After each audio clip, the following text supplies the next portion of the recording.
6:22 पर इफ्तार का टाइम था और मैं बिल्कुल सुकून से रोजे का इफ्तार कर पाई। हालांकि मैं इंतजार करती रही, लेकिन गुस्सा अलाउड नहीं है रोजे के वक्त, तो मैं आप पर भी गुस्सा नहीं कर पाऊंगी क्योंकि आपने मुझे बहुत देर इंतजार कराया। चलिए हो जाता है शाजिया पुरसुकून। जी, आप बोलिए, हाँ, अपनी बात को जी। रखिए। तो पुरसुकून मैं इफ्तार बतौर मुस्लिम इसलिए रख पाई हूँ रोजा क्योंकि मैं भारत में हूँ। विवेक भाई सुन लीजिए इस बात को। और ये देखिए, चाहे वो दोहा हो या पनामा हो या फिर आप देखिए कतर को, आप देखिए वहां पे क्या हालचाल है, हमारे सारे रिश्तेदार हैं, क्या वहां पे हालात हैं। दूसरी बात, इस वक्त पर जब इतनी इंस्टेबिलिटी है, चाहे आप वेस्ट एशिया देखिए, चाहे आप इंडो पैसिफिक का रीजन देखिए, चाहे आप देखिए पूरी तरह से इंस्टेबल वॉलेटाइल माहौल में आपको क्या सूझ रहा है? मोदी जी से नफरत, हमारी विदेश नीति को लेकर भारत को कटघरे में खड़ा करना, बजाय ये कि इस वक्त जब इतने मुश्किल दौर से जा रहा है। और पैनलिस्ट की तरह ना तो मैं चीखूंगी चिल्लाऊंगी, ना मैं ओवर सिंप्लीफिकेशन करूंगी, क्योंकि इससे बहुत सारे फैक्टर्स हैं, इससे बहुत से अगर मगर हैं, बहुत सारे वेन डायग्राम्स हैं। रूस को भी बोलना है, चाइना को भी बोलना है, तो जो मेरा एमईए कहेगा मैं वही बात रखूंगी। मैं ना कोई पक्षपात करूंगी, ना इजराइल के खिलाफ, ना ईरान के खिलाफ, मैं वही करूंगी जो मेरे देश के लिए अच्छा है। और हर बात के लिए मोदी जी के घर पर जाकर उन पर जिम्मेदारी छेड़ना, चाहे वो जो इजराइल कर रहा हो या ईरान कर रहा हो, मुझे लगता है इससे बेमानी बात नहीं हो सकती।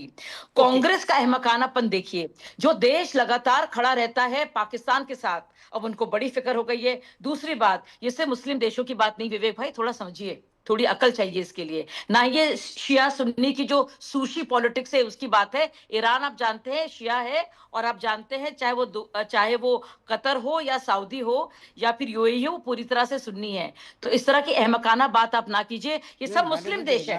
और ये क्योंकि ये यूएस बेसिस है इसलिए उन पर अटैक किया जा रहा है। तो हिंदू मुस्लिम आप करेंगे तो ये बहुत ही अहमकाना बात होगी, इससे बचिए। मैं इन सारे पूरे खित्ते को और इलाके को समझती हूँ, इसलिए मैं सोच समझकर अपनी बात रखूंगी। आप शुक्रिया अदा कीजिए हमारी इस विदेश नीति का, कि हमारे देश का मुसलमान जो सेकंड नंबर पर सबसे बड़ी तादाद में दुनिया में है, इंडोनेशिया और पाकिस्तान से थोड़ी कमी है, पूरी तरह से सुकून में बैठा है, सिर्फ इस वजह से क्योंकि हमारी जो सैन्य शक्ति है और हमारी जो पॉलिटिकल लीडरशिप है वो इतनी शानदार है। और हम लोग मल्टी अलाइंड हैं, और हम लोग किसी और के खेल में या जंग में मोहरा नहीं बनना चाहते। तो सुन लीजिए, ना आप हमें फंसाइए, ना अपने देशवासियों को फंसाइए। सोच समझ के बात रखिए। मैडम आप ऑलरेडी सरेंडर कर चुके हैं। एक सेकंड, आप पे गुस्सा नहीं करेंगे। हाँ, मैं भी नहीं कर रहा। आप देखिए, ऑनरेबल प्राइम मिनिस्टर गए इजराइल में तो सरेंडर कर आए। नहीं, आप समझ अवार्ड भी ले आए आप और पीछे से बोला है जो मर्जी करना है कर लो, हम चुप रहेंगे। मोदी नफरत में कि आपको फिक्र नहीं है, आपको ना तो देखिए, ना तो आपको देश की फिक्र है, मुझे कुछ भी नहीं पता मैडम, किसी को कुछ नहीं पता है, बस एक आप ही लोगों को पता होता है व्हाट वाज इस विजिट में। जब आप इजराइल की गए हैं madam, please listen to me, let me speak for 10 seconds. नहीं, एक सेकंड, कांग्रेस भी अभी तक नहीं आई है, 25 मिनट हो गए इनसे, 10 सेकंड पूछ। शाजिया पहली बार बोल रही है, उनको 30 सेकंड दे दीजिए ना, आप सबसे ज्यादा बोले हैं। बिल्कुल सर, सुनिए, आपका एक एजेंडा है, मोदी के खिलाफ बोलो, इंडिया के अगेंस्ट बोलो। क्या मोदी साहब को नहीं पता था ये होने जा रहा है इस विजिट में? इंडिया को उनसे नहीं डिस्कस किया गया था? एक बड़ा अपडेट, ईरान ने खाड़ी में तेल टैंकरों को बनाया निशाना। पोर्ट ऑफ हुक्म और ओमान के तट पर हमला, गल्फ को ऑपरेशन काउंसिल की चेतावनी दी है। यह बड़ी बात है, यानी ये तेल का अब खतरा भी मंडरा जाएगा अगर ऐसी परिस्थितियां और बढ़ती हैं आगे। मैं सीधा कांग्रेस का रुख करता हूं। निशांत हमारे साथ है। निशांत, देखिए भारत में कुछ नहीं हो रहा, लेकिन भारत के आसपास बहुत कुछ हो रहा है। लेकिन पवन खेड़ा जी का कहना, जयराम रमेश जी का कहना, और मतलब वो पीएम मोदी को इस पूरे मुद्दे पे क्यों घसीट के लेके आए हैं, मुझे समझ नहीं आ रहा। कारण क्या है?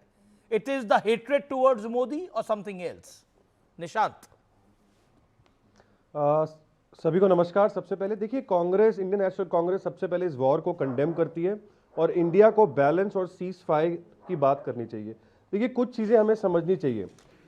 मेरा सीधा सवाल ये है भाजपा के प्रवक्ता से कि मोदी जी के जो अच्छे दोस्त हैं डोनाल्ड ट्रंप और बेंजामिन, ये ईरान पे अटैक कर चुके हैं और ये कोई सरप्राइज तो था नहीं। महीनों से बात चल रही थी कि मिलिट्री बिल्डअप हो रही है और पूरी दुनिया को पता था कि ये रिजीम चेंज करने के लिए अटैक हो सकता है।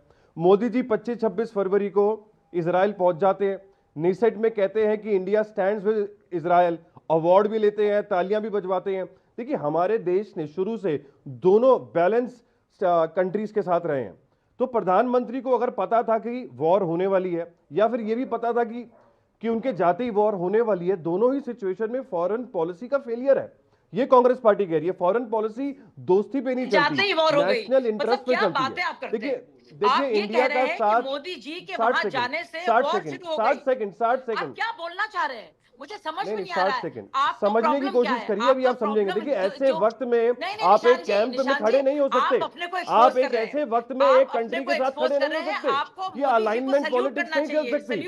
मैं आपको हिस्ट्री की बात बताता हूँ। मार्च 1994 में ओआईसी ने ह्यूमन राइट्स में, शाजिया जी मैंने आपके बीच में कुछ नहीं बोला, आपको मौका मिलेगा, मैंने आपके बीच में नहीं बोला, आपको मौका मिलेगा, मैं आपको डिस्टर्ब भी नहीं करना चाहता आज के दिन।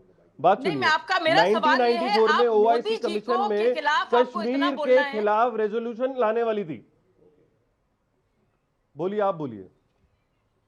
नहीं, मैं आपसे पूछना चाह रही हूं, आप बड़े हिमायती बन रहे हैं, आप बहुत बातें कर रहे हैं, आपको बड़ी फिक्र हो रही है, आप जानते हैं इस वक्त क्या हो रहा है पाकिस्तान। बात पूरी करता हूं, फिर आप मेरे से सवाल पूछिएगा। चलिए आप बोलिए। देखिए 1990 समझनी पड़ेगी, भाजपा वालों को हिस्ट्री समझनी पड़ेगी। जब वो नेहरू जी तक हर बात पे पहुंच जाते हैं 2026 में, हिस्ट्री समझनी पड़ेगी। जब ओआईसी ने 1994 में ह्यूमन राइट्स में कश्मीर के खिलाफ रेजोल्यूशन लाने वाली थी, अगर वो पास हो जाता तो यूएन सिक्योरिटी काउंसिल तक आता, और यही वेस्टर्न पावर्स जो आज ईरान पे हमला कर रही है, इंडिया पे सैंक्शंस लगाती। Okay Nishant one second, economic collapse हो गया था। एक सेकंड, पहले तो बहुत मुद्दों बात, एक Anand Ranganathan 40 seconds make you point, 40 second sharp.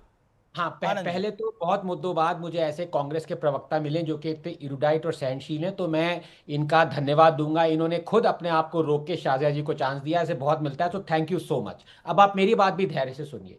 Amish जी, मुझे ये समझ में नहीं आता है कि जो देश इंडिया के साथ खड़े होते हैं, इंडिया की मदद करते हैं, उनसे कांग्रेस को क्या चिढ़ा भाई।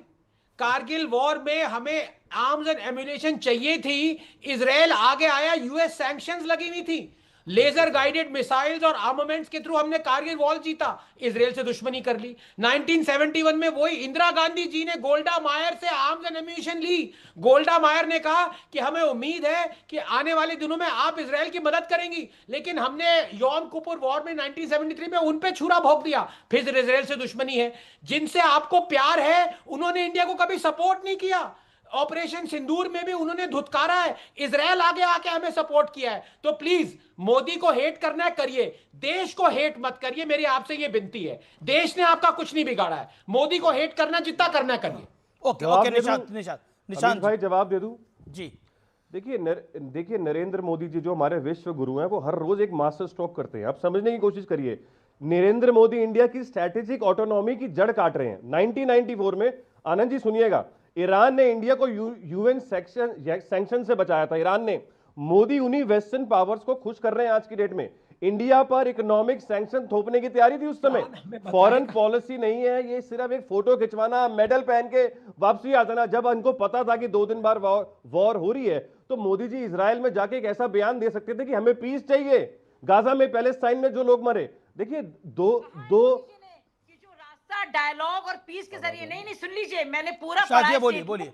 नहीं देखिए, बिल्कुल ये गलत बयानी है। मोदी जी ने एक बार नहीं कई बार कहा है, बल्कि उनका फेमस वर्ड्स है जो दुनिया के लीडर्स कहते हैं कि हमारा रास्ता बुद्ध है और युद्ध उनका नहीं फेमस है। वर्ड है इजराइल फादरलैंड है, इंडिया मदरलैंड है। ये तो अच्छी बात है, टेलीप्रॉम्प्टर लगा था, वो इंग्लिश में लैंड बोल गए। डायलॉग और देखिए इंडिया का इजराइल के साथ रिलेशनशिप इंपॉर्टेंट है, कांग्रेस पार्टी कह रही है। सिक्योरिटी कोऑपरेशन इंपॉर्टेंट है, पार्टी कह रही है। स्ट्रेटेजिक एंगेजमेंट इंपॉर्टेंट है इजराइल के साथ, बट इसका मतलब ये नहीं है कि ईरान के साथ हम खड़े नहीं होंगे। हमारे देश के साथ होगा, फॉरेन पॉलिसी ऑप्टिक्स के बारे में नहीं है कि